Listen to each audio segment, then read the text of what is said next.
Selamat malam Ibu Khofifah. Um, Ibu, PSBB Surabaya Raya tidak diperpanjang tapi angka positif masih tinggi. Contohnya hari ini masih menduduki Jawa Timur nomor 1 jumlah positif terbanyak. Bisa Anda jelaskan? Ya, jadi pada dasarnya dari awal kita akan melaksanakan PSBB, tentu kita mendengar pertama pakar epidemiologi, kedua adalah ID, ketiga waktu itu adalah Persi. Kita melihat berbagai kesiapan rumah sakit rujukan yang ada, berapa bed, berapa ventilator, dan seterusnya, dan seterusnya. Ya, dan seterusnya. Kemudian 3 daerah ini yang waktu itu memang sudah menunjukkan peningkatan angka yang terkonfirmasi COVID-19, kita undang pakar epidemiologi menjelaskan dan akhirnya mereka bertiga setuju untuk memberlakukan PSBB. Jadi pada dasarnya semua bersifat bottom up. Kemudian pada perpanjangan pertama, berarti PSBB tahap kedua, yang mengumumkan perpanjangan itu sendiri sudah perwakilan dari kabupaten kota. Ketika PSBB tahap ketiga, berarti perpanjangan tahap kedua dimulai tanggal 26 Mei sampai 8 Juni hari ini, yang mengumumkan juga adalah mereka bertiga. Lalu tadi malam, H-1 sebelum berakhirnya masa berlaku PSBB tahap ketiga, kita mengundang perwakilan dari kabupaten kota. Kemudian Dr. Windu yang mengomandani dari tim epidemiologi FKM UNER itu menjelaskan bahwa sesungguhnya Surabaya ini belum aman, Gresik belum aman, Sidoarjo belum aman. Sebaiknya bersabar dulu dengan data-data misalnya attack rate-nya itu masih 94,1, bahkan lebih tinggi dari Jakarta hari ini. Kemudian ada optimisme memang, artinya rate of transmission-nya itu 1,0 Surabaya. Optimisme ini sesungguhnya bisa menjadi pendorong bagaimana upaya untuk pendisiplinan yang lebih ketat sehingga bisa mencapai titik di mana sebetulnya Surabaya, Gresik, dan Sidoarjo ini sudah pernah mencapai rate of transmission bahkan 0,3 Gresik. Oke. Mereka pada tanggal 21 sampai 26 itu sudah selama 6 hari sudah di bawah 1. Waktu itu kita berharap 8 hari lagi kalau ini sudah sukses terus di bawah 1, maka sesungguhnya sudah siap memasuki new normal. Tetapi pasca lebaran rupanya di 3 daerah ini mengalami kenaikan. Itu yang menjadikan rate of transmission di 3 daerah ini kemudian juga naik, angka-angka yang terkonfirmasi juga naik. Tapi pakar epidemiologi tadi pun juga kembali menjelaskan bahwa ini belum aman, sehingga kalau ketiga daerah ini ingin melanjutkan dengan berbagai kearifan lokal yang dimiliki, energi dan kekuatan yang dimiliki, maka kita mengharapkan bahwa besok kita akan mendapatkan perwali dan perbub yang malam ini sedang difinalkan.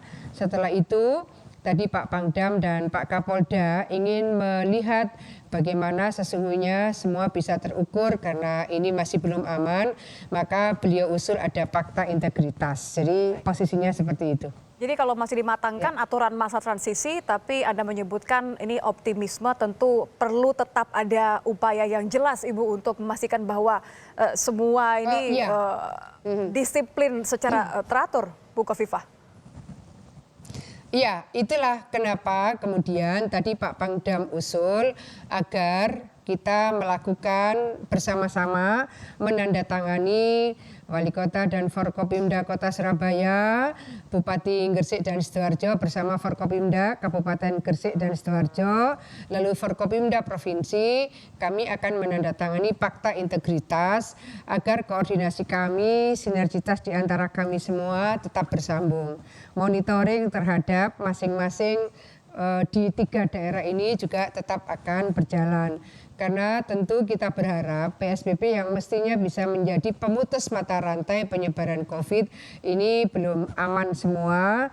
tapi kesepakatan yang sudah diambil oleh forum tadi malam juga sudah dimulai. Mereka kabupaten kota ini akan melanjutkan dengan format yang memungkinkan bisa meningkatkan efektivitas. Jadi misalnya kalau Gresik akan menyiapkan PPK. PPK adalah penegakan protokol kesehatan. Jadi maka tadi Pak Pangdam, Pak Kapolda ingin melihat jadi sebetulnya Perwali dan Perbubnya ini seperti apa sehingga masing-masing bisa bersama-sama memonitor untuk bisa membangun sinergitas seluruh Forkopimda provinsi dan kabupaten kota ini. Baik, kalau garis besarnya Ibu secara jelas seperti apa nantinya pembeda Jawa Timur dengan dan tanpa PSBB? Sebetulnya tentu kita tetap berpedoman pada panduannya WHO. Kalau WHO itu setelah PSBB, maka ada masa transisi PSBB.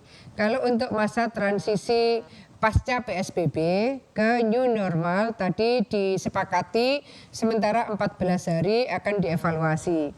Nah, ada 6 item yang menjadi panduan oleh WHO bahwa harus dipastikan ketika memasuki transisi pasca PSBB menuju new normal, 6 item itu misalnya bahwa titik-titik di mana masih terdapat pasien terkonfirmasi COVID-19 ini semuanya terkontrol. Dalam posisi ini berarti proses rapid test, proses swab test, proses tracing harus tetap terkontrol. Kemudian harus ada pelindungan bagi mereka yang komorbid dan yang berisiko tinggi misalnya. Kemudian harus bisa diminimalkan penurunannya. Harus diminimalkan kematiannya dan diturunkan angka suspeknya.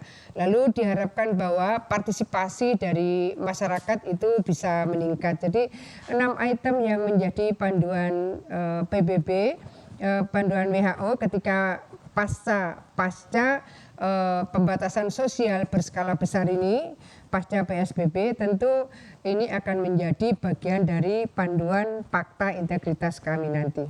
Ini sekarang sedang difinalkan konsepnya, besok mereka akan presentasi dan mudah-mudahan besok malam Fakta Integritas ini sudah bisa kita finalkan, kita tanda tangani. Mudah-mudahan. Tapi kalau kemudian nanti di tengah jalan angka penularan ini akan meningkat, apa yang akan dilakukan oleh pemerintah? Saya rasa Pak Panglima TNI sudah mengirim tenaga kesehatan dalam skuadron cukup besar. 2 hari lalu Pak Pangkogap Wilhan II menyerah terimakan ke Pak Pangdam 5 Brawijaya. Begitu juga Pak Kapolda menyiapkan tim untuk mengampu kampung-kampung tangguh, apakah di Surabaya, apakah di Gresik, ataukah di Sidoarjo. Tentu harapannya ini semua akan menjadi perkat dari 3 daerah yang tadi pakar epidemiologi menyampaikan ini belum aman. Berapa kali beliau menyampaikan ini belum aman, tapi semangat para kepala daerah karena mungkin PSBB ini sudah 3 tahap, maka mereka mencari opsi untuk menyiapkan format yang diharapkan bisa lebih efektif. Tentu kita menghormati ikhtiar dan optimisme mereka, tapi bahwa di Fakta Integritas itu saya rasa akan menjadi persambungan dari tim yang ada di Pemprov maupun yang ada di Kodam dan Polda. Saya rasa mereka sama-sama akan melakukan tidak sekedar pemantauan, karena sama-sama akan turun bagaimana memberikan penguatan pelaksanaan pasca PSBB tahap 3 supaya bisa efektif. Tentu kami melihat ada semangat yang luar biasa dari 3 kepala daerah. Kita ingin semuanya bisa bersinergi lebih maksimal lagi ke depan. Baik, terima kasih Gubernur Jawa Timur Khofifah Indar Parawansa terkait dengan dihentikannya PSBB untuk Surabaya Raya.